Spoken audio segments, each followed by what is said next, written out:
Start. नमस्ते. आज आपण पाहूया विराम चिन्ह. मी आहे पूर्णविराम.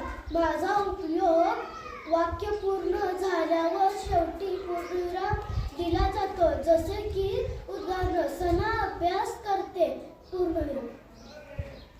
मी आहे स्वल्पविराम. माझा उपयोग एका जातीत शब्द जोडण्यासाठी केला जातो. जसे की उदाहरण, प्रशांत, प्रवीण, आसद, शिव माझे मित्र आहेत. मी आहे अर्धविराम. दोन छोटी वाक्य जोडण्यासाठी माझा उपयोग होतो. जसे की गड आला, अर्धविराम, पण सिंह गेला. मी आहे प्रश्नचिन्ह. माझा उपयोग जेव्हा प्रश्न विचारला जातो तेव्हा माझे उपयोग होते. जसे की उदाहरण, तुझे नाव काय? मी आहे उद्गार चिन्ह. माझा उपयोग मनातील भावना व्यक्त केल्यास शेवटी होतो. जसे की उदाहरण, अरे बाप रे, उद्गार चिन्ह, किती मोठा साप.